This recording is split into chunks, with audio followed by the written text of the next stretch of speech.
ditahan cahaya Allah teku halang hijab ngaranna wadzalikal hijab laisa illa bil isghal bi ghairillah halang eta teu aya naon kecuali katungkul ku salian Allah urang kuari katungkul ku urusan dahareun katungkul ku urusan inuman katungkul ku urusan pake katungkul ku urusan imah katungkul ku urusan pamajikan jeung anak yakni keluarga katungkul ku urusan dagang katungkul ku urusan gawe di pabrik katungkul ku urusan di instansi katungkul urang teh ku kerajaan-kerajaan RT kemudian kerajaan-kerajaan kelurahan kerajaan-kerajaan kecamatan kerajaan-kerajaan dunia sampai presiden iyalah nu ngahalangan urang jeung nur Allah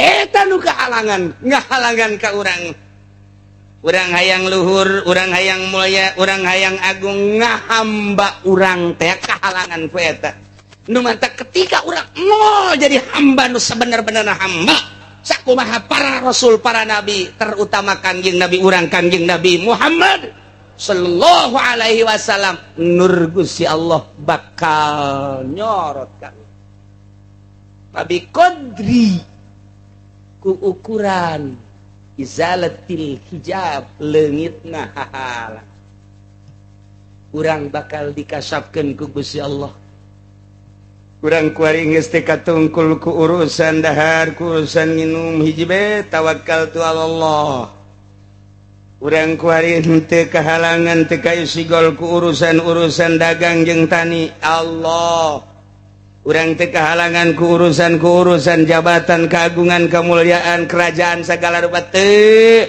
lepas ti urusan dunia lepas ti urusan makhluk lepas ti urusan nafsu lepas ti urusan setan urang teh nya hiji jeung Gusti Allah bahasana hiji sing hade tetep bae Allah khaliq urang makhluk perasaan urang hiji jeung Gusti Allah sebagai makhluk tapi nu kadeuleu khaliq kabeh dibukakeun urang nya sarua kasab brak sakumaha para kutubul auliya sakumaha para wali-wali Allah Tuan Syekh Abdul Qadir bisa neula aras Syekh Wesel Kurni urang Kampung Koron Yaman bisa ningali aras Imam Abu Hasan Asyadzili bisa ningali aras Imam Syafi'i bisa ningali sapatala kabeh ku Imam Syafi'i bisa ditingali di handapeun bumi aya naon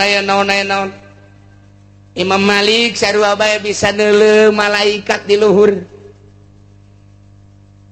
atuh ulah jauh-jauh lila teuing jauh teuing tabak ka dieu belah dieu Syekh Abdul Karim Banten nu nyebarkeun tarekat di urang apa di Banten naon kitu ti Mekah ka dieu ngan salengka salengka Syekh Abdul Qadir mah aing hayang ka Banten heula di dalam naik atas dunia letik diberi ilmu toy ku Gusti Allah dilipat urang nagis ka Allah bae dunia ciptaan Allah urang nanu Allah cak Allah diletikeun ku sia bumi lain ka Gusti alengka ya Allah ya Rabbi lamun geus ka Allah bae masyaallah lamun Syekh Mansur datang ka Banten teh jalan handapnya na turun di sumur Zam-Zam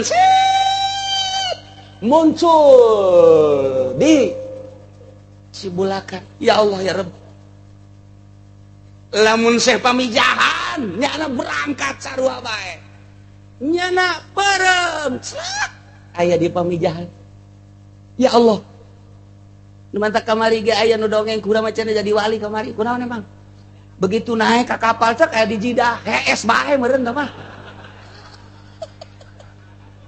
wali cenah aing teu karasana naon asa haju aya di Jidah bae geus loba omong sia mah wali ge wali mujbir sia mah eta di zaman guru-guru urang kamari lamun abuya dimyati Cadasari salah sahiji anu paling istimewa anu sangat disumputkeun ketika Kiai Abdul Halim ziarah ke Baghdad begitu ziarah ke Baghdad ngobrol begitu ngobrol lain Kiai Abdul Halim tah ki eta sakara nu kamari Cibuntut ya Ki Armin ziarah ka ditu begitu ngobrol jeung penjagaana mun ceuk bahasa urang mah cikeneh mah aya urang Banten ka dieu saha ngaranna cek Ki Armin dimyati Cadasari Masya Allah cek Ki Armin pan aing mah ka dieu naik pesawat Ki Abuya mah geus dicaritakeun tah gitu. Masya Allah. Coba deh kumaha coba. Iraha kadituna. Jeung kumaha? Tanyakeun ka Abuya gali kuburan ku sia. Wallahu a'lam. Deh kumaha coba. Lamun kula nyaritakeun hak ieu. Zaman almarhum Abah Doyong Muriang, Abah kula ka Yogyakarta. Pas Muriang. Begitu ke Yogyakarta naik mobilnya sedan berem, supirna orang Curug ngaranna Pak Sumantri. Berangkatlah di dia berangkat jam 7 kunaon datang ke Banjar jam 10. Aneh. Kula keur ngaji digerokeun ja aneh. Berangkat jam sabaraha? Iya, jam 7, 8, 9, 10 3 jam ke Banjar moal datang kajen kukumat. Waling cepat genep 7 jam, 3 jam geus datang. Kula disusulan. Salila kula disusulan heran. Ay, jam sabaraha berangkat jam 7 cenah bari kula mas kalemes. Daharlah dihareupeun SMA di dinya. Beres cek Abah teh milu sia ka Jogja. Milulah berangkat. Dikejar kudu 12 jam nu sabener nama Banjar Yogyakarta teh ya. Lantaran jalan ka dieu tak ka tengah eta kudu 12 jam. Tapi ternyata 5 jam geus datang tadi. Bahkan kurang. Berangkat ti ditu ti Jogja teh ba'da zuhur, salat zuhur heula di jama. Tah zuhur jam 1 lah. 1 2 jam 2 3 4 jam 5 geus 4 jam ka Jogja. Kula ngahulang bae kok bisa kos kieu sih. Emang kenceng jatuh kenceng. Ya biasa bae, haju di jalan biasa eureun sagala. Nanya ke Abah, kan dia cepat tahu lo bawa omong lah tuh ngus gitu baik. Itu tuh bawa omong kumaha aja heran. Wah coba masya Allah. Nah iyalah kejadian balik tin itu balik deh ke Banjar kula keur masanten di Banjar. Haji Jalal keur meujeuhna sasapihan cerik bae terus bae teureun-eureun cak Abah teh ieu cerik negor berarti urang ulang ngendong balik. Guys, kula ditinggalkeun di Banjar. Abah mandek balik bae. Pancena ngendong bayi geus disiapkeun ka benta apa deuk balik bae. Ieu Haji Jalal lain sembarangan cerik ceknya nitah Abah balik. Geus balik bae Abah mah. Gusti siap-siapkeun di Banjar deuk ngendong balik bae. Ternyata horeng di dieu keur ditungguan almarhum Abah Jangkung Doyong deuk sakarat nanyakeun bae. Datang ka dia cepet jasa dia tak mobil. Begitu datang geus aya tanu ngabejaan. Abah kritis ka ditu sempet ngobrol heula segala rupa. Isuk naon. Tak eta teh kula mah nu melengek eta kok cepet amat ka Banjar ngan ge 3 jam 4 jam cek datang. Duh, lamun urang bisa kos kitu. Gas pokona mah di ditu nu ngora. Di ditu nu ngora geus makanya kudu kolot teh pokona geus. Nyaho-nyaho retoy bae urang. Orang masalah niat juga kan. Bisa kos kitu teh ada kikituan malulu. Puguh hayang bisa kitu teh lepaskeun tina kaladatan dunia. 10 pintu nu kudu dibuka, 10 nu kudu ditutup. Bisa urang kitu. Naon di antarana? Di antarana 10 pintu nu kudu ditutup, pintu kaladatan dunia. Buka pintu kateungeunah dunia. Pintu kedua, buka pintu melek peting, tutup pintu molor. Orang molor kabeh. Molor kabeh maka deuleuna galede cenghar. Cenghar tuh isuk-isuk 2 piring wuduk atuh. Nomor katiluna buka pintu kitu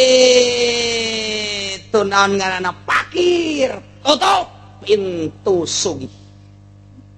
Obat buka pintu anti pemerintah, tutup pintu ke pemerintah. Mantak lamun aya jelema norekat tapi nyana babarengan jeung pemerintah onclang-onclong matuna milu jeung pemerintah norekatna batal.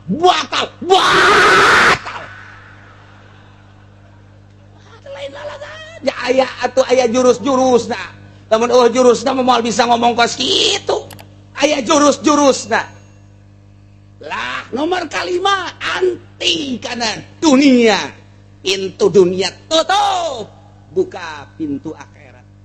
mun aya kiai ngangsongkeun proposal saraja norekat bah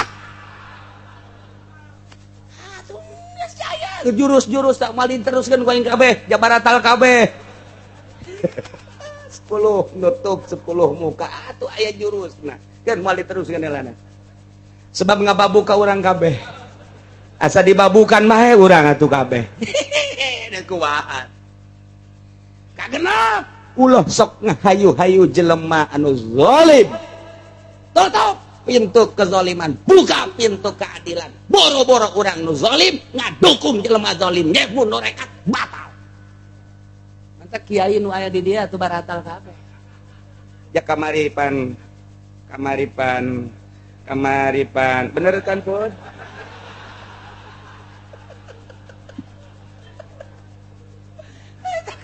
lamun dibukaan nu batak urang kakara kebukaan kitu bae yo tak kiai yo tak ustad yo da eta teh baratal eta mun norekat mun teu norekat ieu dina mikihna bakal tigejebur tah kakarak 5 tah genep eta mali teruskeun guys sok nama opat deui ge jang haol mantak berani salah sia atuh pan aya jurus-jurus masa norekat kos kitu atuh aya jurus da persyaratan eta kakarak 10 muka 10 nutup Masya Allah ialah lalakon Kangjeng Nabi Ibrahim horenganan lain lalagaan lain lalakon lain lalawora kitu kene lain Kangjeng Nabi Ibrahim bae para wali-wali Allah ge horeng ketika maneh dakwah horenganan geus dibere keajaiban ku Gusti Allah sehingga matana lirikanana geus lain kana urusan kemewahan dunia teu pernah nyinggung-nyinggung urusan dunia hiji bae nya nama ngajak ka Gusti Allah kewajiban adapun daek jeung teu daekeun aku mah hanya urusanana ku Gusti Allah ditoel ngan nya masalah nya aya waktu siapnya ngajak sakitu bae eueuh nu diharapkeun hiji bae ngalaksanakeun kewajiban perintah Allah titik Kangjeng Nabi Ibrahim luar biasa awak asam muringkak merinding muringkak pulu lantaran dibere neuleuh malakutas samawat dibere neuleuh malakutal ard tidinya Kangjeng Nabi Ibrahim kias anu luar biasa balik ka imah cicing bae janguatan hate Kangjeng Nabi urang dalam rangka dakwah ketika dakwahna teu dianggap lain anjeun bae Muhammad tuh deuleu karuhun anjeun Kangjeng Nabi Ibrahim Nabi anu lahirna di saat aya raja adu buang kawarah ngaranna Raja Namrud eta bapana ngaranna Kan'an mantak disebut kaum Kan'anin bapana Kan'an ngaranna Sanjarib bapana Sanjarib ngaranna Kusa bapana Kusa ngaranna Sam bapana Kangjeng Nabi Nuh alaihis ti Kangjeng Nabi Nuh dikerem babanjiran kenu bakal dicaritakeun didongengkeun di hareup lalakon Kangjeng Nabi Nuh babanjiran haju nyieun kapal haju singgah di gunung di mana judina nu kuari mun urang nyebut negara-negara mana gunung mana aya ke dina Al-Qur'anul Karim tah didikerem Kangjeng Nabi Nuh terus Kangjeng Nabi Nuh dakwah nak rada deres tidinya terus Kangjeng Nabi Nuh bisa babaraha puluh tahun pupus dipupus Kangjeng Nabi Nuh ka Kangjeng Nabi Ibrahim eta adalah alfun wa mi'ata sanah wa thalathun wa sittuna sanah jadi kira-kira 1263 tahun 1363 tahun. Didilah Raja Namrud anu biadab, anu pangheulana jelema nu ngaku pangeran, nu hayang disembah, nu hayang disujudan, nu pangheulana nyana nyieun mahkota kerajaan, nu sok ditenden dina hulu teh cek bahasa urang kampung rawa kidang mah hulu urang ulu.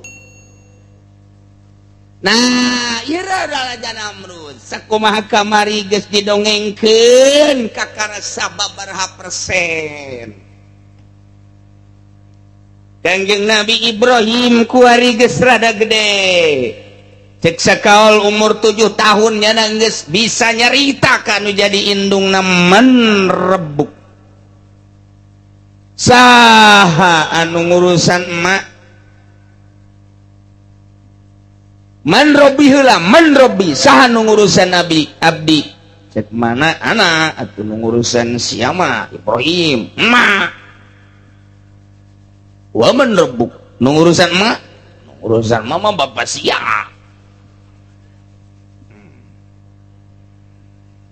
Wa man abu nu ngurusan bapak? Namrud pangeran teteh. Waman Rabbu saha pangeran Namrud. Salah ngomong kana nyaritakeun pangeran Namrud sia. Oh cicing eta umur 7 tahun geus bisa kos kitu tah. Geus bisa kos kitu lalakon pertanyaanana. Masya Allah. Bebe janyana kasalakina Siti Masla teh Pak. Bahasa urang Pak. Bahasa Betawi nape?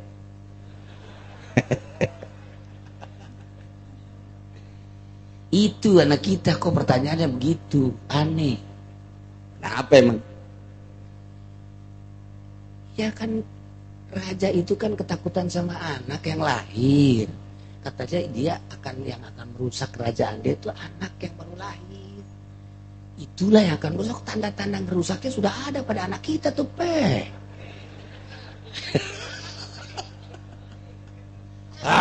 Macem-macem.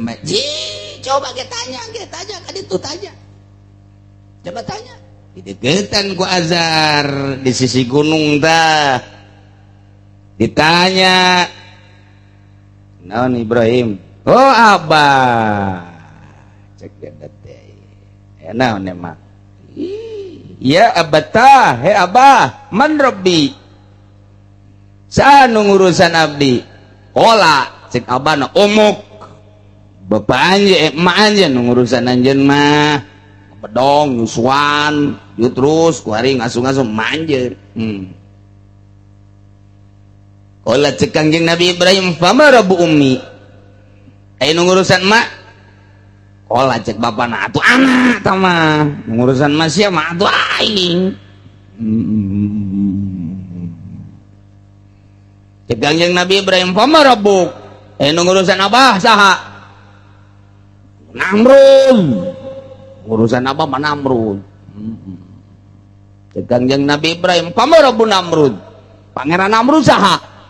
Panatoba hulat matan dicabok Kangjeng Nabi janger leutik kenes yang robu-robuan.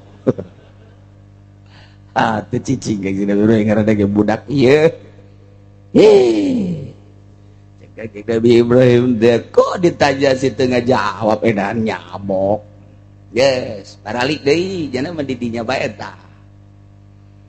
Umur 12 tahun balik geus teu di leuweung teu di gunung ka imah geus aman. Eta tadi neuleuh bapana ambo-ambo ieu patung mani ambalayah kieu dijieun tina rupa-rupa jenis nu tina batu nu tina kayu macem-macem aya. Kangjeng Nabi Ibrahim gogodeg kok abah teh jadi nyeunan kos cekel ku Kangjeng Nabi Ibrahim. Bah, ieu naon? Pangeran. Ieu pangeran. La yadurru wa la yanfa'u cek Kangjeng Nabi Ibrahim. Teu bisa ngabadaratkeun, teu bisa ngamangpaatkeun kok di pangeranan. Awas ya katulah ku pangeran. Tenan. Ih, tenan Kangjeng Nabi Ibrahim. Lain sieun ka eta bisa dicabok deui. Aing cabok deui cenah ieu. Dicekelan ku Kangjeng Nabi Ibrahim teh patung tinu leutik teh datang ka nu setengah gede, datang ka nu gede jasa. Diusapan. Bah, pangeran mah Allah nu ngadamel langit bumi lain ieu. Cicing sia. Aing teh tukang nyeunan pangeran nyaho. Katanya ku raja bahaya sia. Lain raja kadang ku pangeran Namrud cilaka sia. Cek Kangjeng Nabi Ibrahim. Dakwah Kangjeng Nabi Ibrahim teh lalaunan ta umur 15 tahun naik ka umur 17 tahun geus dakwah. Wahai kaum Kanaanin, ampura kula sing hade sing lempeng pikiran sebab di imah kula loba pangeran jeunan abah kula. Tah ieu coba pikir pangeran mah atuh anu ngamangpaatkeun jeung ngamadarahatkeun. Hiji alladzi khalaqas samawati wal ard nu ngadamel langit bumi katut eusina eta pangeran. Cak kaum natea Ibrahim ulah sok sombong sia ngayang-ngayakeun pangeran nu teu kadeuleu. Pangeran kadeuleu ge. Riweuh. Mah teu kadeuleu. Dibere poek kaum Kanaan eta masyaallah. Cek Kangjeng Nabi Ibrahim keke. Besi salah mangeranan. Allah pangeran encan diangkat jadi rasul encan kagara umur 15 ke 16 dek naik ke 17. Awas sing ada Allah. Cek kaum Kanaan Ibrahim. Ya. Ieu mah hanya ciptaan-ciptaan pangeran. Hartina pangeranana mah lain patung ieu. Ngan gambaran pangeran lantaran urang mah percaya ka bintang bahwa bintang teh ngabogaan pangaruh lamun timbul bintang eta tah lamun timbul bintang waluku tah eta sok aduh pertanian subur makmur percaya urang pangeran teh bintang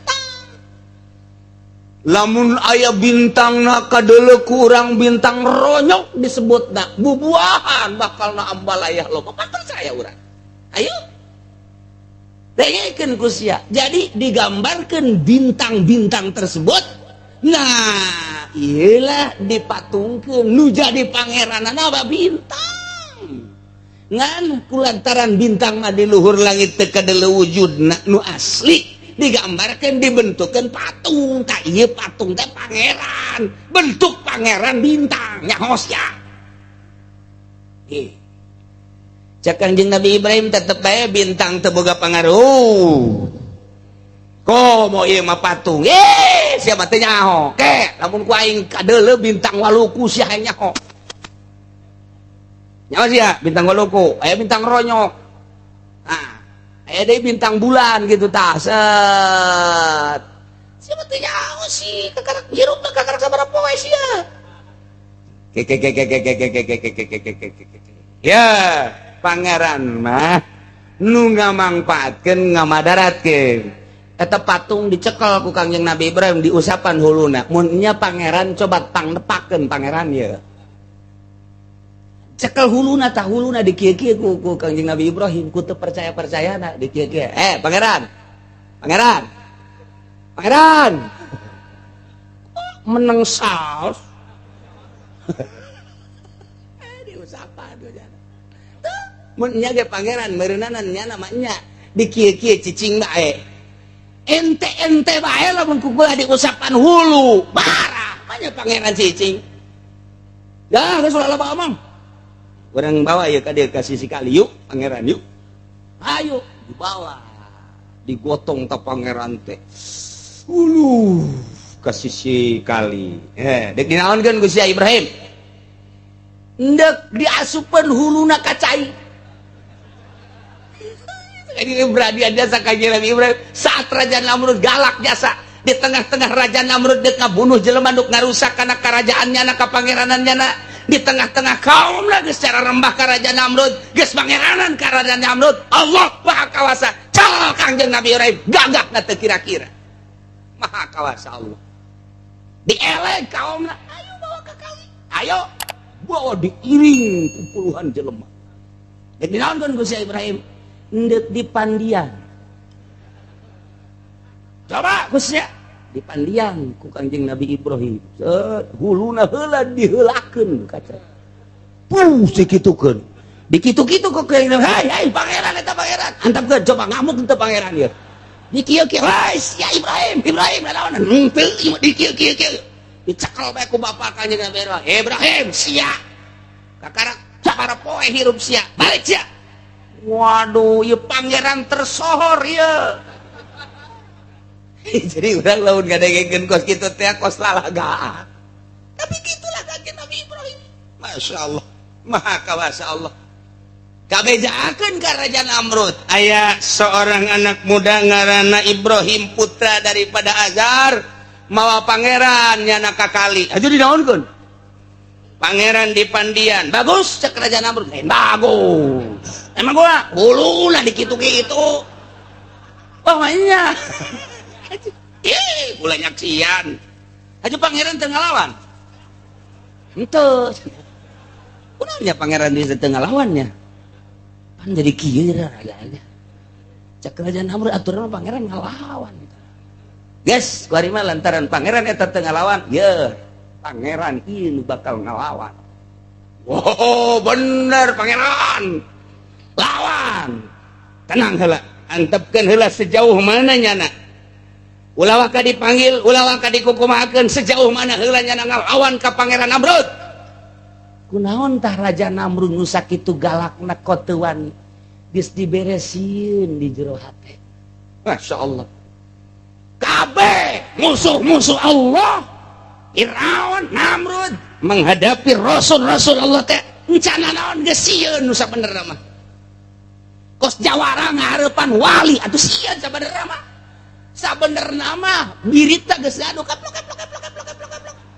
emang teh sieun sieun sagua deh kumaha jawarana ngahareupan wali Allah sieun di jero hatena sanajan nyana ngawawani doang lain wani lain di jero hatena mah bahaya ya ini bahaya dikitu bahaya kajian kumaha pokona ngahareupan wali Allah mah sieun bae mun baheula ngahareupan rasul nabi kuari ngahareupan wali tetep sieun sanajan nyana wani ngawani-wani sanajan nyana ngarep di tukang mah wow beak sapu tangan 15 urang dikikituan mah wah ngurucut cenah cenah teh padahal mah diomongin teh don teh ieu tuh kitu bae tah mah geus gerak Allah menghadapi ahli Allah tetep gimbir bae cek Ibrahim teh cek kanjeng Nabi jaki horeng pangeran teu kumaha teu nanaon dinanaonkeun teu ngalawan tetep kanjeng Nabi Ibrahim dakwah terus Gusti Allah dek ngalanjutkeun dakwah kanjeng Nabi Ibrahim nu boga wawanen jeung kakuatan anu luar biasa terutama mengenal Allah imimiti lahir ka dunia lahir geus kenal ka Gusti Allah nyana geus nanya man robuk geus kikituan bae aya sapi ditanya eta sapi pangeranna saha aya tangkal kayu mak eta tangkal kayu nanyeun saha aya batu mak eta batu nanyeun saha aya mah puyang cak mana nanaon bae nanyeun saha buku pangeran Namrud tapi di benak hati makna justru nyana geus terjawab cak hate makna ieu nu dipake kasieun ku Raja Namrud teh geus timbul horeng anak aing pas pasti ieu lantaran saanu nuduhkeun ka pangeran tapi yana nyaho sorangan ketika nyana ditinggalkeun di luhur batu tah sababaraha poe ternyata di curugna nu ieu keluar kitu madu nu ieu keluar cai nu ieu keluar susu nu ieu keluar berbagai eta hiji keanehan geus pasti ieu nu bakal ngalawan raja kabelah dieuna ku raja teu daek manggil sieun berarti ngan teu diomongkeun ku emakna bapana nu balak jasa awas sia dakwah deui digantung sia ku aing cek bapana hehe Kangjeng Nabi Ibrahim seuri bae manya bah cek janna teh abah kudu ngagantung anak atuh goreng kabejang abah dipuja-puja ja abah nu nyieunnan pangeran aju anak berarti digantung ku abah atau ditampilin cak masyarakat teh nu nyieunnan pangeran galak jasa pan teu etis bah sih lo mau ngomong amat sih atuh kudu bager ngaran-ngaran pendamping pangeran mah kudu dedeh kudu nyaah kudu asih eta pendamping pangeran nya karena kudu salah sakitu beung main cabok main tampiling teu bagus engke batur malah nurut ka kula lain ka abah diomong gitu geus atuh aing neuk nurut ka sia mal marah aing makana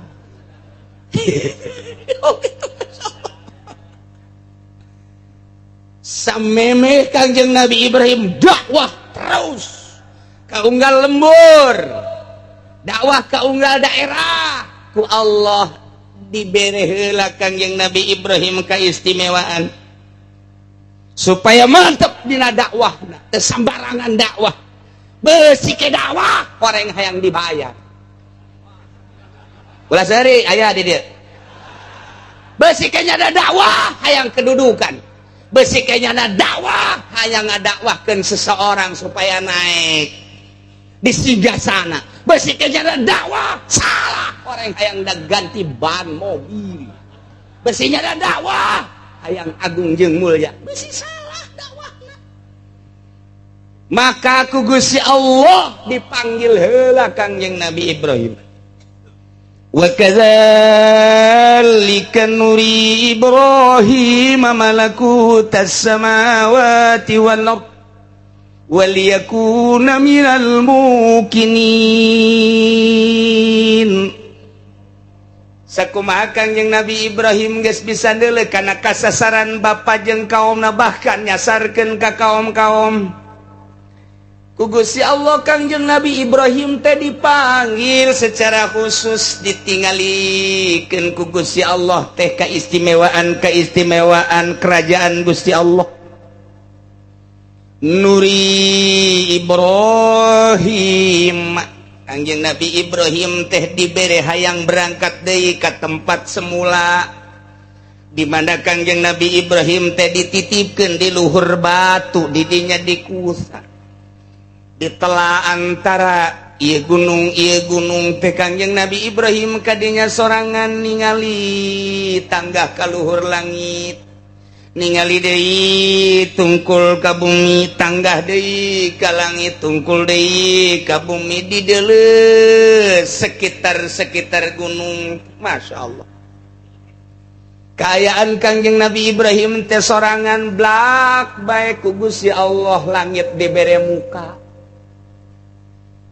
nuri Ibrahim langit kahiji muka blak kadeuleu ku Kangjeng Nabi Ibrahim langit kahiji langit kedua dibuka di blak kadeuleu deui langit katilu dibuka langit kaopat dibuka langit kalima dibuka langit kagenep dibuka langit katujuh dibuka sehingga Sidratil Muntaha katingali ku Kangjeng Nabi Ibrahim dibuka deui Lauhil Mahfuz katingali terus dibuka aras kursi Gusti Allah kadeuleu ya Allah ya Rabbi Kangjeng Nabi Ibrahim ngan sakadar molongo bae ningali ka luhur ningali ku mata zahir jeung mata batin lantaran langit teh nyingkabrak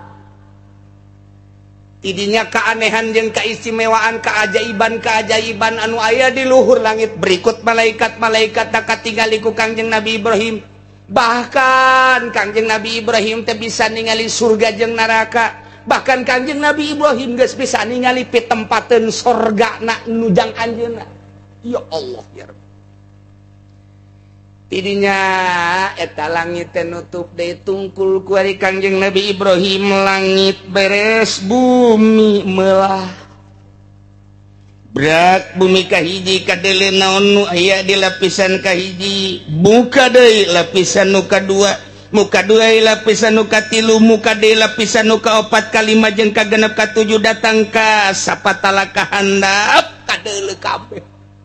Naon nu aya di bumi teh ti mimiti logam-logam emas perak segala rupa, itu perunggu segala pibesieun segala macam-macam segala minyak segala rupa nu aya di bumi kadal kabeh ku Kanjeng Nabi Ibrahim. Masya Allah, ialah ayatna wa kadzalika nuri, itulah kaula nelekeun cak Gusti Allah Ibrahim maka kasih kaula nu ngaran Ibrahim malakutas samawat, kerajaan-kerajaan langit kabeh kadele hatta kursi Gusti Allah, aras Gusti Allah, lauk mahfud Gusti Allah, sidratil muntaha Gusti Allah, kahiji kadua terus kabeh kadele berikut surga jeung neraka didelekeun ku Gusti Allah. Wal kerajaan bumi, keahengan bumi, keistimewaan bumi, keajaiban jero bumi didelekeun ku Gusti Allah. Masya Allah kan geus kadele bae ku Kanjeng Nabi Ibrahim naon nu aya di jero bumi, kahiji kadua katilu kaopat kalima kagenep katujuh. Nuri Ibrahim malakutas samawati wal ardh. Pohara jasa Kanjeng Nabi Ibrahim asa di mana Kanjeng Nabi Ibrahim tuh waliyakuna minal mungkin, supaya Kanjeng Nabi Ibrahim yakin termasuk jelema anu yakin ade ketika dakwah geus teh asa-asa kadele langit hiji dua tilu berikut surga jeung neraka teu kadele bangsa peramplopan nu kos karari keagungan jeung kamuliaan dunia teu kadele, teu pernah ngajungjungkeun seseorang dakwahna, teu pernah urusan pitaya dunia teu pernah Kanjeng Nabi, sebab didelekeun malakutas samawati wal ya Allah. Jeung boga keyakinan nu pohara wal yakuna minal mukinin. Mantap Kanjeng Nabi Ibrahim. Gusti Allah teh dugi ka ayeuna berubah apa henteu? Wujud Gusti Allah berubah ti baheula henteu? Kidam Allah berubah henteu? Bako Allah berubah henteu? Mukhalafah lil hawadis selamana Gusti Allah. Pokona mah Allah mah wujudna kapilanku kidam jeung bako. Kitu bae geus. Kidam ti heula, nu pernah miheulaan. Bako langgang wates wangeuna. Mereka makhlukna kumaha kersaning Gusti Allah bae. Haju kuari ditutup teh urusan kasab-kasab. Nu mantak anna nuro jalalillahi azza wa jalla. Cahaya Gusti Allah mun dibahasakeun cahaya eta adalah moncorong kuari ge gairu munqatiin, laibun gairu munqatiin. Teu pegat datang ka kuari. Apakah pegat kuari cahaya lete? Lantas naon atuh kuari kualantaran urang teu bisa neueuh? Wal arwahul basyariyah la tasiru. Wal arwahul basyariyah la tasiru mahrumatan. Roh bangsa manusia urang teu terjadi kehalangan illa bil hijab, kecuali ku halang. Ditahan cahaya Allah teh ku halang hijab ngaranna. Wa dzalikal hijab laisa illa bil isghal bi ghairillah. Halang eta teu aya naon kecuali katungkul ku salian Allah. Urang kuari katungkul ku urusan dahareun, katungkul ku urusan inuman, katungkulku urusan pakai, katungkulku urusan imah, katungkulku urusan pamajikan jeung anak yakni keluarga, katungkulku urusan dagang, katungkulku urusan gawe di pabrik, katungkulku urusan di instansi, katungkul urang teh ku kerajaan-kerajaan RT, kemudian kerajaan-kerajaan kelurahan, kerajaan-kerajaan kecamatan, kerajaan-kerajaan dunia sampai presiden. Iyalah nu ngahalangan urang jeung nur Allah. Eta nu ngahalangan ka urang. Urang hayang luhur, urang hayang mulia, urang hayang agung, ngahamba urang teh kahalangan ku eta. Nu mantap ketika urang nol jadi hamba nu sabener-benerna hamba. Sakumaha para rasul, para nabi, terutama kangjeng nabi urang kangjeng Nabi Muhammad sallallahu alaihi wasallam, nur Gusti Allah bakal nyorot kami. Tapi kodri ku ukuran izalatil hijab leungitna hahalang urang bakal dikasapkeun ku Gusti Allah. Urang kuari geus teh katungkul ku urusan dahar, ku urusan nginum hiji bae tawakkaltu Allah. Urang kuari teu kahalangan teu kasigol ku urusan dagang jeung tani Allah. Urang teu kahalangan ku urusan jabatan, keagungan, kemuliaan, kerajaan segala rupa teu. Lepas ti urusan dunia, lepas ti urusan makhluk, lepas ti urusan nafsu, lepas ti urusan setan. Urang teh nya hiji jeung Gusti Allah. Bahasa ngahiji sih ada, tetep bae Allah khaliq, urang makhluk. Perasaan urang ngahiji jeung Gusti Allah sebagai makhluk, tapi nu kadeuleu khaliq kabeh. Dibukakeun urang ya sarua kasap brak sakumaha para kutubul auliya, sakumaha para wali-wali Allah. Tuan Syekh Abdul Qadir bisa neula aras, Syekh Wesel Kurni urang Kampung Koron Yaman bisa ningali aras, Imam Abu Hasan Asyadzili bisa ningali aras, Imam Syafi'i bisa ningali sapatala kabeh ku Imam Syafi'i bisa ditingali di handapeun bumi aya naon. Imam Malik sarua bae bisa neuleuh malaikat di luhur. Atuh ulah jauh-jauh lila teuing jauh teuing tabak ka dieu. Belah dieu Syekh Abdul Karim Banten nu nyebarkeun tarekat di urang. Apa di Banten naon kitu ti Mekah ka dieu ngan salengka. Salengka Syekh Abdul Qadir mah aing hayang ka Banten heula. Di dalam lain eta dunia leutik diberi ilmu toy ku Gusti Allah dilipat. Urang nagis ka Allah bae, dunia ciptaan Allah, urang nganu Allah, cak Allah dileutikeun ku sia bumi lain ka Gusti Allah. Ya Allah, ya Rabbi, lamun geus ka Allah bae, masyaallah. Lamun Syekh Mansur datang ke Banten teh jalan handapnya turun di sumur Zam-Zam muncul di Cibulakan. Ya Allah ya Rabb. Lamun Syekh pamijahan nyana berangkat sarua bae. Nyana bareng aya di pamijahan. Ya Allah. Nu mantap kamari ge aya nu dongeng kumaha macana jadi wali kamari. Kunaon emang? Begitu naik ke kapal cek aya di Jidah, hees bae meureun tah mah. Wali cenah aing teu karasana naon asa haju aya di Jidah bae. Geus loba omong sia mah wali ge wali mujbir sia mah. Tah eta di zaman guru-guru urang kamari. Lamun Abuya Dimyati Cadasari salah sahiji anu paling istimewa anu sangat disumputkeun ketika Kiai Abdul Halim ziarah ke Baghdad. Begitu ziarah ke Baghdad ngobrol. Begitu ngobrol lain Kiai Abdul Halim tah ki eta sakara nu kamari Cibuntut ya. Ki Armin ziarah ka ditu. Begitu ngobrol jeung penjagaana mun ceuk bahasa urang mah cikeneh mah aya urang Banten ka dieu. Sangarana cek Ki Armin Dimyati Cadasari. Masya Allah cek Ki Armin pan aing mah ka dieu naik pesawat. Ki Abuya mah geus dicaritakeun tah. Masya Allah. Coba deuk kumaha coba. Iraha ka dituna. Jeung kumaha? Tanyakeun ka Abuya gali kuburan ku sia. Wallahu a'lam. Deuk kumaha coba. Lamun kula nyaritakeun hak ieu. zaman almarhum Abah Doyong Muriang, Abah pula ka Yogyakarta pas Muriang. Begitu ka Yogyakarta naik mobilnya sedan berem, supirna orang suruh ngaranna Pak Sumantri. Berangkatlah di dia berangkat jam 7 kunaon datang ke Banjar jam 10. Aneh. Kula keur ngaji digerokeun ja aneh. Berangkat jam sabaraha? Ieu jam 7, 8, 9, 10 3 jam ka Banjar moal datang kajen kukumat. Waling cepet genep 7 jam, 3 jam geus datang. Kula disusulan. Salila kula disusulan heran. Ay, jam sabaraha berangkat jam 7 cenah bari kula mah sekalian mes. Daharlah dahareupkeun SMA di dieu.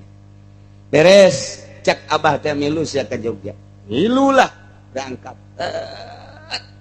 Dikejar kudu 12 jam nusa bener nama Banjar Yogyakarta teh ya. Lantaran jalan ka dieu tak ka tengah eta kudu 12 jam. Tapi ternyata 5 jam geus datang ka dieu. Bahkan kurang. Berangkat ti ditu ti Jogja teh ba'da zuhur, salat zuhur heula di jama. Teh zuhur jam 1 lah. 1 2 jam 2 3 4 jam 5 geus 4 jam ka Jogja. Kula ngahulang bae kok bisa kos kieu sih. Emang kenceng jatuh kenceng. Ja biasa bae, haju di jalan biasa eureun sagala. Nanya ke Abah, kan dia cepat lo bawa ngomong lah tuh ngus gitu bae. Atuh bawa ngomong kumaha heran.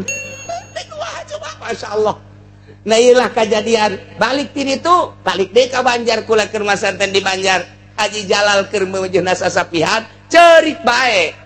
Cerik bae terus bae teureun-eureun cak Abah teh ieu cerik negor berarti urang ulang ngendong balik guys ulah ditinggalkeun di Banjar Abah mandek balik bae pan cenah ngendong bae geus disiapkeun ka benta Abah deuk balik bae ieu Haji Jalal lain sambarangan cerik ceknya nitah Abah balik geus balik bae Abah mah geus disiap-siapkeun di Banjar deuk ngendong balik bae ternyata horeng di dieu keur ditungguan almarhum Abah Jangkung Doyong deuk sakarat nanyakeun bae datang ka dieu cepet jasa di ta mobil begitu datang geus aya tanu ngabejaan Abah kritis ka ditu sempet ngobrol heula sagala rupa isuk naon ta eta teh kula mah nu melengek eta kok cepet amat ka Banjar ngan ge 3 jam 4 jam cek datang duh lamun urang bisa kos kitu gas pokona mah di ditunung ora geus makanya jangan kuno kolot teh pokona geus nyaho-nyaho retoy bae urang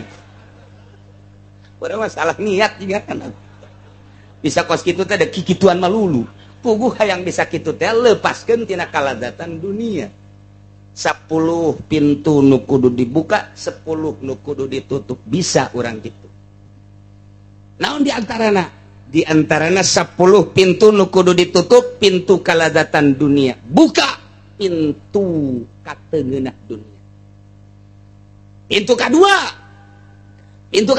buka pintu melek peuting tutup pintu molor urang molor kabeh maka deulina galede cenghar tuh isuk-isuk 2 piring wuduk atuh nomor katiluna buka pintu itu naon ngaranna pakir tutup pintu sugih obat buka pintu anti pamarentah tutup pintu ke pemerintahan mantak lamun aya jelema norekat tapi nyana babarengan jeung pamarentah onclang-onclong matuna milu jeung pamarentah norekatna batal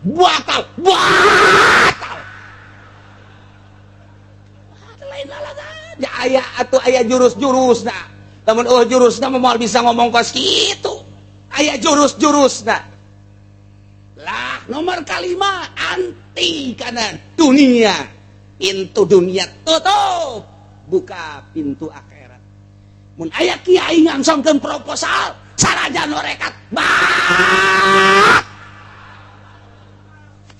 atuh geus jaya jurus-jurus tak mal diteruskeun ku aing kabeh jabaratal kabeh 10 nutup 10 muka atuh aya jurusna keun mal diteruskeun elana sebab ngababu ka urang kabeh asa dibabukan mah urang atuh kabeh kuat kagenep ulah sok ngahayu-hayu jelema anu zalim tutup pintu kezaliman buka pintu keadilan boro-boro urang nu zalim ngadukung jelema zalim ge mun norekat batal mantap kiai nu aya di dia tuh baratal kabeh ya kamaripan bener kan Pun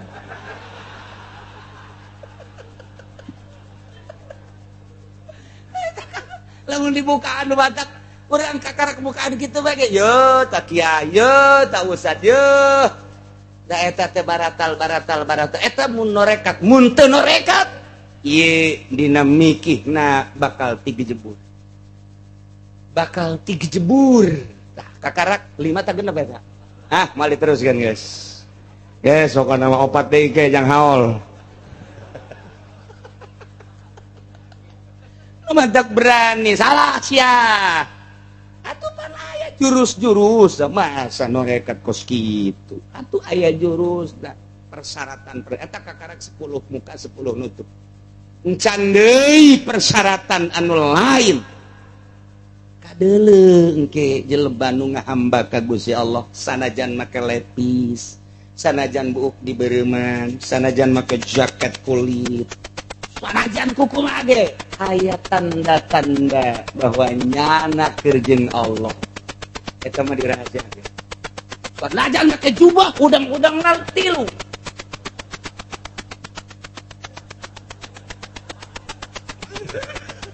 bertangkal ampun teh nyahoeun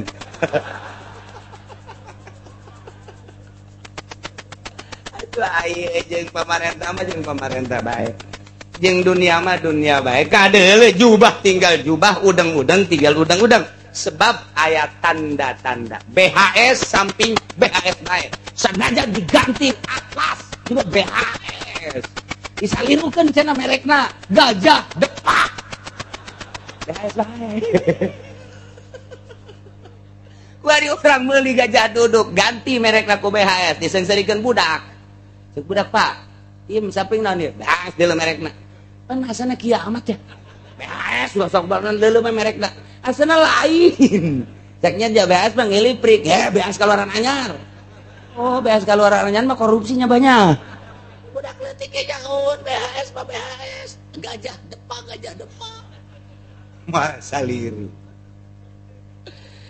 Masya Allah ialah lalakon Kangjeng Nabi Ibrahim horenganan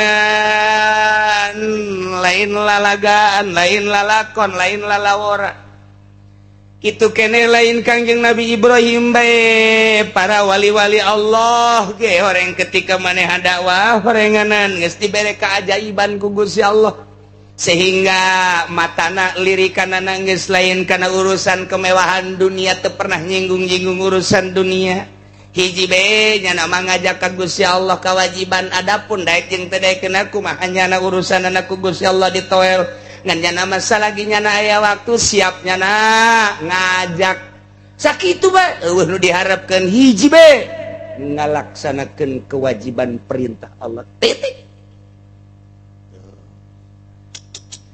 Kanjeng Nabi Ibrahim luar biasa awak asam muringkak merinding muringkak pulu lantaran dibere neuleu malakutas samawat dibere neuleu malakutal ard tidinya Kangjeng Nabi Ibrahim kias anu luar biasa balik ka imah cicing bae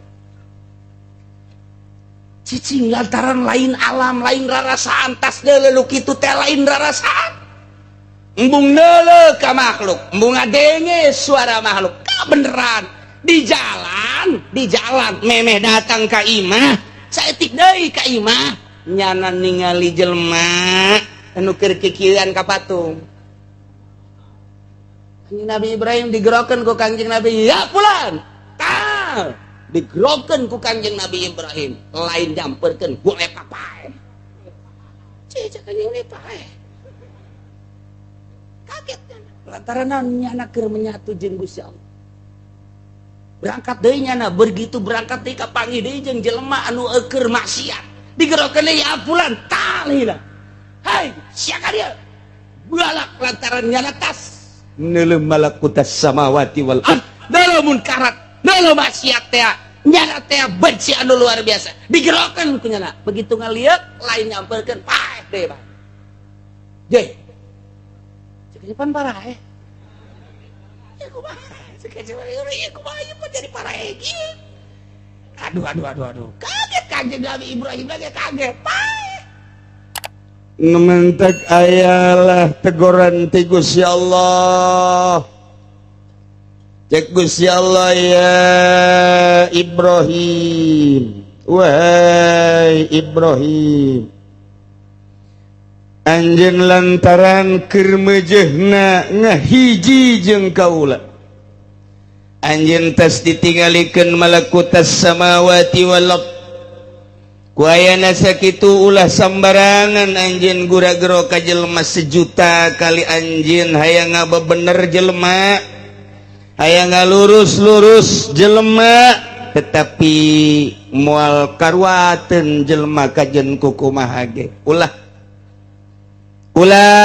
Ibrahim ulah digerokeun lantaran pasti mun digerokeun ku anjeun jelema kabeh pararae dan cicing heula teu kudu gura-gero jeung teu kudu ujak-ajak ye Ibrahim sanjana hamba kula terhadap kaula ayat 3 antepkeun bae heula 3 unsur nomor kahiji antepkeun bae heula naon ulah wakadi kumaha-kumaha harapanana sugan manehanana bisa tobat ka di akhir nomor kaduana andai katanya nah henteu tobat pasti ieu manehanana engke nganakan anak sugan di anak namanya nanyahueun ka pangeran nu asli nomor katiluna andai katanya na teu tobat andai kata boga anak baranakan eueuh anu iman teu percaya bae tetep ka kaula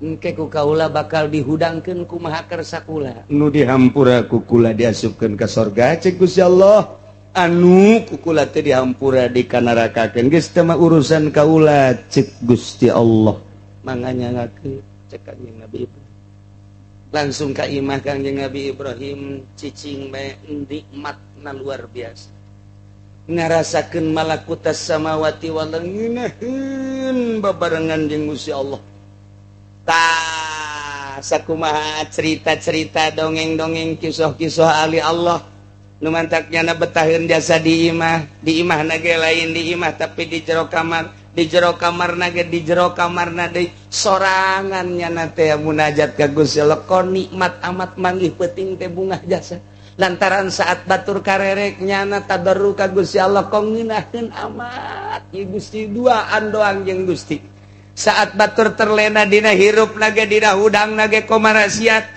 dina hudang nage manehanana teu inget ka Gusti komo tak manu sare-sare mah terlena ku capena teh dan lain sebagainya tapi abdi Gusti duduaan jeung Gusti saat etalah ketika manehanana pegak jeung dunia pegak jeung makhluk pegak jeung setan pegak jeung nafsu Allah mere cahaya bahasa cahaya lain cahaya hurung cahaya manawi anu nembus ke jero hate nu mantake tergantung kumaha jelema-jelemana ketika jelema hudang ti peuting nu tadina sok maksiat bae begitu hudang disorot ku Gusti Allah ku waridul intibah ku ari mah daek ngaji ku ari mah daek salat ta eta teh perubahan tina tadina maksiat ku ari daek ngaji daek salat eta teh ayat nur ilahi nu nyorot ka jero hate teu karasa ku urang kumaha Gusti Allah bae tah mah ji jabatur mah leuwih tibatan aing tapi nyana mah kok masih kene maksiat bae can dibere waridul intibah ku Gusti Allah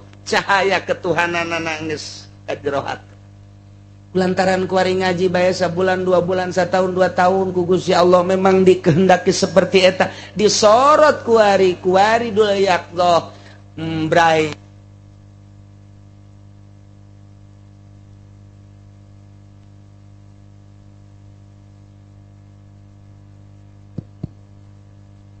kuari bray-brayan di jero hatena teh ih dibere ku Gusti Allah kamari mah kakaraka babawa doang kuarima kok aya resep salat teh lain sakadar parduna wungkul qobliyah jeung badiahna dilaksanakeun bari nikmat boro-boro dinu loba jelema keur sorangan ge dilaksanakeun indah jasa pentingnya nambahan hudang nambahan tahajud bahkan dibarengan ku maca sholawat atawa maca Quran koloyog teh ngeunaheun jasa kebeneran aya tatanggana miskin jorojoy di jero hatina hayang mere kebeneran aya yatim piatu jorojoy hayang mere kebeneran deui aya pembangunan anu bernapaskan Islam pondok pesantren majelis taklim masjid nyana teh hayang meunang saha eta nyorot kos kitu iraha datangna di mana dihayalna teu pernah eta mah meunang Gusti Allah bae ulah lalawar eta bahal jasa teh disorot ku Gusti Allah tak tidak amburadul tadina main hotel main bar main di klub kuari gesan salat ngaji nang saha eta kuari sagesa ngaji dibere loyong bangun kuaing bangun kuaing ya sumbang nang saha eta nu mere dunyana nang Allah ngebere hayangna ge meunang Allah desa etik jalma sugih teh disorot ku Gusti Allah mah jatah bae pasantren nyana sakumaha kadal bae atuh liwat bae kadal pesantren geus lamun aya nu sugih liwat ke pondok pesantren keur dibangun nyana teh nyelek-nyelek acan kadal ulah deuk nanya di lembur loba kadal teu cak ente kan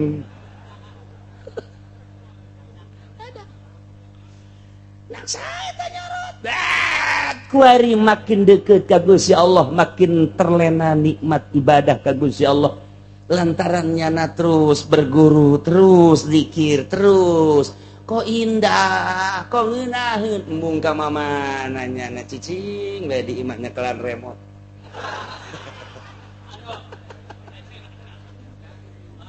bloni turun deui berarti turun lah mah warida dicokot ku Gusti Allah. Nah, ieu meningkat. Eta keur carita sakitu ge geus pohara jasa jelema nu bodoh mah geus pohara geus. Di sorga teh sakitu teh geus sorga. Wari mah lamun santri masantren 15 tahun 17 tahun kebelah ditu da engkeuy-engkeuyan jadi mui. Nah, cilaka ieu kos cilaka. Lain ekstrim ieu mah keur nyaritakeun nur ilahi mun keur nyaritakeun bab fikih kudu jadi mui kudu sia mun eueuh mui bahaya sia kudu korupsi sia jadi kudu aya nu jadi depan mun carita fikih tapi mun carita nur ilahi di mui eueuh nur ilahiyan lantaran nyana ngagugulung urusan dunia jeung dunia lain ekstrim kumaha keur nyaritakeunana da mun nyaritakeun fikih mah jadi lurah teh kudu jadi camat teh kudu atuh mun eueuh lurah sanu nyen SPPT atuh acak-acak kan keur carita fikih tapi keur cerita nur ilahi ruhani kuari jadi lurah mebes camat buat tuluy jero Watu bupati mah lamun tadi camat sacangkeng atuh kuari bupati mah sadada. Gubernur atuh geus sabeuh. Presiden atuh empul-empulan. Masya Allah. Nailah Kanjeng Nabi Ibrahim teh si horeng dibere heula kaistimewaan ku Gusti Allah teh ditingalikeun malakutas samawati wal ardh. Numantak keseueuna naon di jero atena hiji bae Allah jabatan teu aya dunia teu aya nafsu teu aya setan eueuh hiji bae Allah adab warima dakwah begitu Kanjeng Nabi Ibrahim ningali kaumna nyararembah ka patung nyararembah ka bintang nyararembah ka pandon poe ditepaku Kanjeng Nabi Ibrahim dulur-dulur ulah sok nyembah ka bentang atuh ja bentang mah layadur walayan pang Allah satenu nyeuna tatap Kanjeng Nabi Ibrahim teh teu dipercaya begitu peting Kangjeng Nabi Ibrahim babarengan jeung kaum-kaum. Cek kaum Kangjeng Nabi Ibrahim dulur kabehan ieu jam sabaraha kira-kira? Oh, ieu jam 8, sakedeng teh jam 9. Bagus. Urang tungguan bintang. Mangga, eta pangeran urang.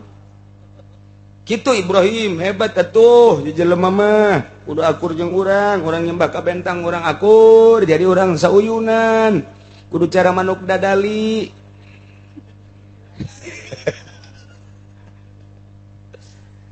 Dah muncul bener bintang Zahra. Gede panggedena pangcaangna. Wah, cak Kangjeng Nabi Ibrahim. Tuh, bintang. Ya, iyalah pangeran urang. Sakumaha anu disangka ku anjeun ieu pangeran urang. Benar, cak kaomna. Eta pangeran. Tungguan kuan coba kumaha pangeran kemana ieu leumpang nih? Coba kemana pangeran? Lempang bintang Zahra tek. Tuh, pangeran urang. Sakumaha sangkaan maneh teh nya? Oh, benar. Jam 10, jam 11, jam 12. Oh. Cak Kangjeng Nabi Ibrahim pangeran ka mana? Wow. Mana Jawa? Nyaho ka mana meureun cak kaomna teh. Wah, asana ulin pangeran ieu. Kangjeng Nabi Ibrahim ku hebat jasa. Temantak falamma janna alaihi lail barang poek terhadap Kangjeng Nabi Ibrahim peuting. Ro'a kaukaba Kangjeng Nabi Ibrahim ningali bintang kabeneran bintang Zahra caang anu luar biasa mencek hitungan urang mah eta teh bintang Jupiter. Qala cek Kangjeng Nabi Ibrahim, "Hei kaum, hadza rabbi." Yo, bintang pangeran kula. Sakumaha anu disangka ku anjeun bener kan? Benar, tungguan. Barang jam 12 suruh peta bentang teh cak Kangjeng Nabi Ibrahim ka mana eta bentang. Oh, wah teu beres ta pangeran teh. Falamma falaqala la uhibbul afilin. Barang bentang suruh cak Kangjeng Nabi Ibrahim la uhibbul afilin. Kula mah teu resep jasa ka anu sok surup dijadikeun pangeran maknya pangeran kudu surup maknya urang ngajadikeun pangeran teh osok surup lantaran pangeran mah pan teu beunang berubah jeung teu beunang pindah-pindah atuh lamun pangeran berubah engke bahaya mau pindah-pindah mah engke urang hese neangan pangeran cara neangan lurah pan hese urang deuk tanda tangan SPPT lurahna eueuh bae nya pangeran kos kitu ulah geus ulah di pangeranannya caricing beta kaumna teu bagus tapi di jero hate kaumna falam yanja fihim dzalik teu mangaruhan ucapan Kangjeng Nabi Ibrahim cak Kangjeng Nabi Ibrahim ari eueuh mah ta pangeran surup la uhibbul afilin kaula mah teresep ka pangeran-pangeran anu sok surup diomong kos kitu ge tatap bae teu aya pangaruh ka hate-hate kaum ku geus buang kawarah jasa hijabna geus kandel jasa hijabna antara dirina jeung Allah Subhanahu wa ta'ala geus dijelas-jelaskeun ge hese bae ganti deui peuting Kangjeng Nabi Ibrahim teh kumpul deui jeung para kaumna kuari mah tanggal 15 kalaluar kabeh barang kalaluar neuleuh bulan tuh cak Kangjeng Nabi Ibrahim ieu pangeran mah ieu wah bener cak kaumna ieu bahkan leuwih caang tibatan bentang mah kamari kurang di pangeranan nya anganana ngan di luhur doang ieu mah pan kadeuleuh tuh pipi sarwiti ge kadeuleuh. Wih, iya apa bener? Iya pangeran mah ieu. Oh, geus kareplok kaumna. Falamma ra'al qamara bazighan qala hadza rabbi. Barang Kangjeng Nabi Ibrahim ningali bulan purnama muncul, Kangjeng Nabi Ibrahim hadza rabbi tah ieu bulan pangeran urang sakumaha nu disangka ku aranjeun kabeh aya hate Kangjeng Nabi Ibrahim henteu ngan ngalojokeun ieu mah ngalojokeun ka kaom tah ieu pangeran sakumaha sangkaan anjeun mantak aya bahasa saumaka sangkaan anjeun ieu pangeran banyak lantaran ieu makan leuwih caang tibatan bentang bener cak kaom mah ieu nu diciptakeun ku urang make patung anu tah ieu teh bulan ketungguan heula cek Kangjeng Nabi Ibrahim coba eta pangeran cicing bae tante coba barang terus eta teh jam 12 terus robah kasubuhnakeun eueuh eta bulan cek Kangjeng Nabi Ibrahim ka mana pangeran eueuh di mana itu aja eueuh ai urang aya ka mana ya urang nyembahna pangeran pangeran mana ye pangeran blon bisa blon eta blon urang didoleukeun bae nya nyeun pangeran mah nu urang neuleukeun ka nyana nyana ge neuleukeun ka urang bahkan urang teu neuleukeun nyana mah neuleukeun bae eta pangeran mah aya surupna ka mana coba udag coba siapa macam-macam Ibrahim bala ngomong ka mana surup aja udah di pangeranan we atuh emang pangeran jogeun ada pangeran surup heran nengok pangeran surup cek Kangjeng Nabi Ibrahim falamma afala qala la illam yahdini rabbi la akunanna minal qaumid dhallin palamma apala barang surup eta bulan teh geus teh kadeulean ku ari makola cek Kangjeng Nabi Ibrahim la ilam yahdini lamun pangeran Gusti Allah teu nuduhkeun ka abdi teu netepkeun ka Gusti ka abdi kana pituduh niscaya la akunanna minal qaumid dhallin niscaya kaula teh jelas termasuk kana kaum anu sasar ta ieu teh ming pilingi nyindiran ka kaum lantarannya na mangeranan ka bintang mangeranan ka bulan bahasa Kangjeng Nabi Ibrahim teh ieu sindir sampir deh lamun teh mah kaula henteu dibere pituduh ku pangeran kaula atuh niscaya kaula teh ieu termasuk kaum anu sasar eta teh nyindiran kaum teu dibere pituduh ku Gusti Allah berarti sasar dan bahasa Kangjeng Nabi Ibrahim na pohara jasa Masya Allah etak bahasa lamun kos gitu bagus tak model kos kieu ye urang kapanggih jeung awewe aja eta awewe urang eta teh dipake ka resep jasa tak urang ngomong ka manehanana teu ngomong bogoh lamun ngomong bogoh sogol jeung can pugu ditarima ngomong resep ke sogol kene bae tapi urang ngomong na kineng be masyaallah sing hade ulah ka mamana lantaran neng lamun ka mamana asana ieu lembur ieu pareum eueuh lampuan eta bahasa indah jasa sejuta bintang di langit satu yang bercahaya itulah kamakola Presiden Roma Irama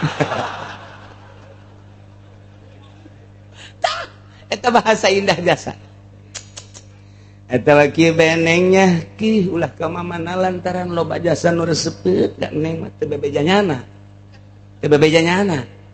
neng sing hade bisi ka mamana bisi loba nu ngaganggu lantaran loba jasa nu resepkeun padahal di jero hate mah di antara anak eta bahasa-bahasa gitu hebat daripada kieu mah sogol ulah ka mana sia aing bogoh jasa ka sia jadis ora iso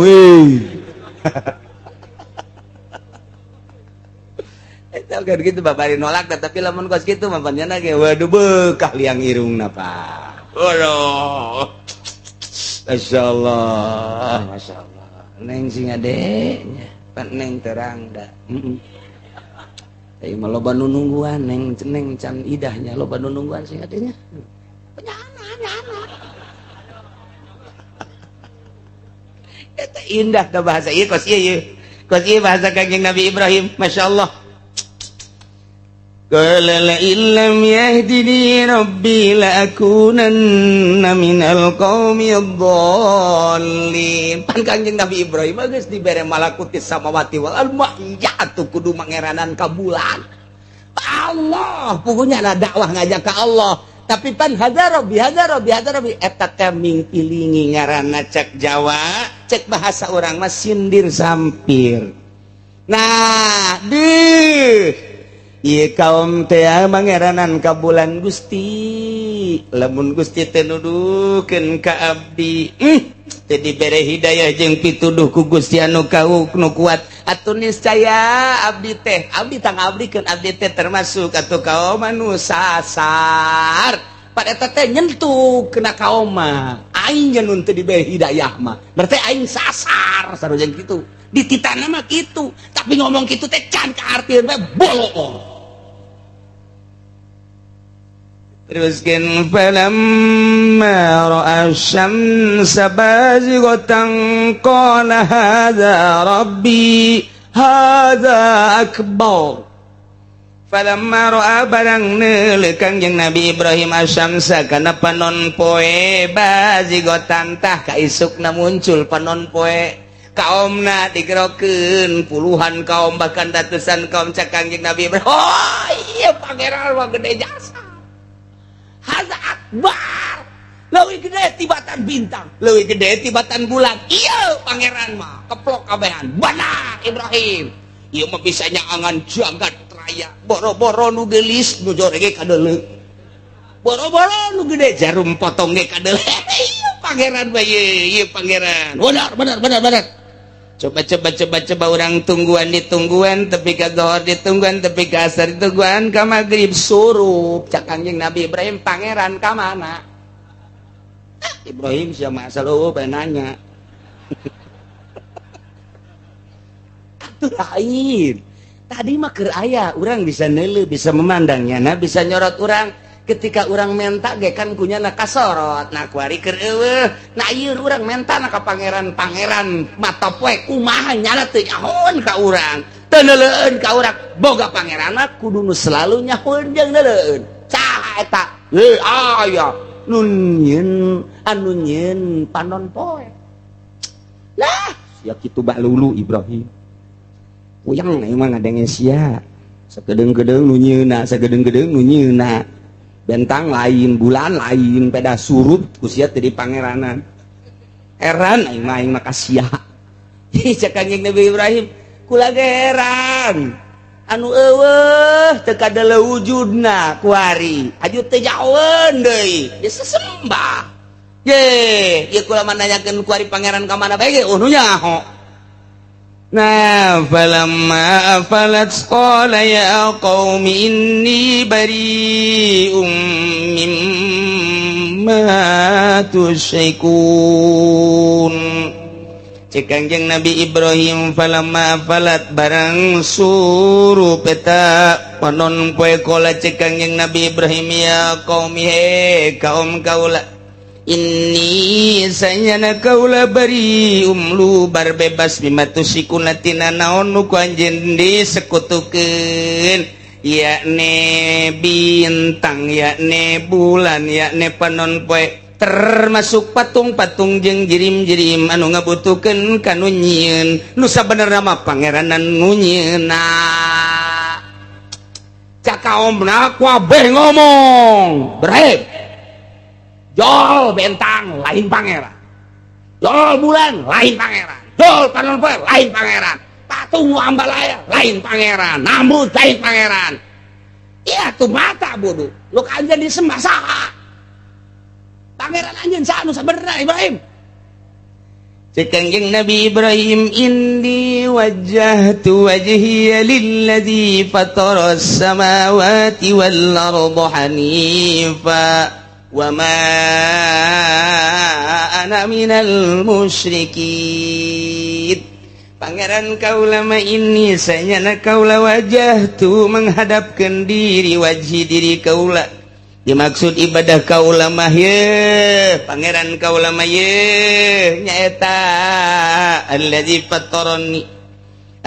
fatara lilladzi fatara samawati wal ard ngaharepkeun awak kaula mengadepkeun diri kaula yakni kula mangibadahan teh zat anu ngadamel 7 lapis langit jeung 7 lapis bumi kagambar ku Kangjeng Nabi Ibrahim waktu keur mukana bret malakutis samawat kadeuleu kumata hate Kangjeng Nabi Ibrahim malakutil ardi katingali kumata hate Kangjeng Nabi Ibrahim ketika jaritakeun lillazi fataras samawati wal ard masyaallah okos jelema ahli Allah nyaritakeun Allah teh asa aya bae di mata okos ahli partai nyaritakeun Allah teh nu kadeuleuna Golkar nu kadeuleu teh Golkar bae dibawa ka kaler ka kidul horeng nek digubluskeun sama ka Golkar bae partai P3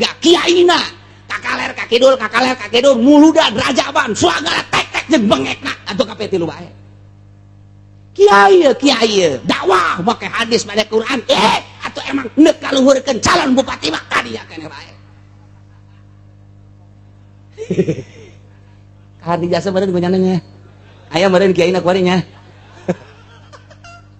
atuh kagambar ku kiai di grupan ka mana ge debantek lamun kiai ahli Allah mah ngadengekeun ceramahna loyog da geus kanyahoan partai ieu mah kanyahoan loyogna kajun teuing rajaban muludan nu diagungkeun Kangjeng Nabi di benak hatena Golkar bae teu layak dakwah kiai kos kitu mah teu layak mah lantaran neuk kajakna ka Golkar gantung habak kiai kos kitu ye eplak cenah aya kuari ya atuh aya tinggal aya gantung lah cenah minggu hareup moal geus anu nitaan ka dieu ulah make Al-Qur'an neuk kaayukeun calon bupati mah geus bae teh kudu make Al-Qur'an jualan Al-Qur'an jang ngadiukeun hiji jelema buang ka waras tak kiai bolo siatan nu neruskeun aing mah nganosran doang ieu kumaha nyaritakeun Kangjeng Nabi Ibrahim ketika nyana nyaritakeun kos kitu tah lilladzi fataras samawati wal ard kabaya malakutis samawati wa malakutil ardi masyaallah akos wali di mana-mana gajah ka Allah beneran nyawa tarohanana atuh geus bae kitu lamun aya jelema hayang kedudukan kajen teuing ngaler ngidul Quran hadis kaul ulama kedudukan bae kajen teuing hadis rajaban muludan geus tek-tek jeung bengekna Golkar bae P3 bae geus kaayukeun hiji jelema bae ngeres kate kos kitu geus nu dakwah mah kudu nu bener-bener ahli Allah subhanahu hesengan kuari di tahun 2013 tiangan ahli Allah titah muludan moal mangi ahli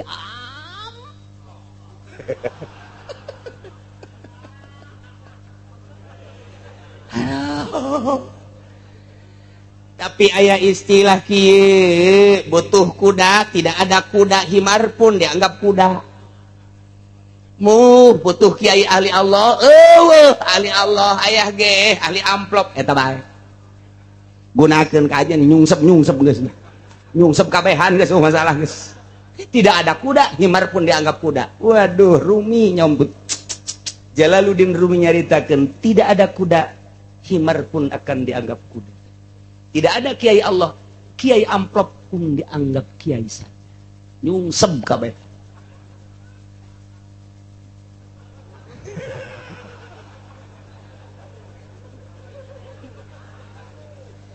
Inni wajjahtu wajhiya sanyana kaula ngarepkeun madepkeun yang hareupeun awak kaula nya ibadahan lillazi zat Allah fataras samawati wal ardh nu nyieun 7 lapis langit jeung 7 lapis bumi hanifa bari condong kana agama lurus wa ma ana minal musyrikin jeung teu aya kaula mah termasuk jelema nu nyekutukeun anu musyrik naudzubillah min jelas geus kaum bahwa Ibrahim ieu teu mangeranan ka patu teu mangeranan ka batu teu mangeranan ka bintang teu mangeranan ka bulat, teu mangeranan ka manton panon pae, teu mangeranan ka Namrud. Berarti boga pangeran khususnya nu alladzi khalaqas samawati wal dipaduan kuari gaduh argumentasi jeung rakyat jeung kaum. Wa hajjahu qaumuhu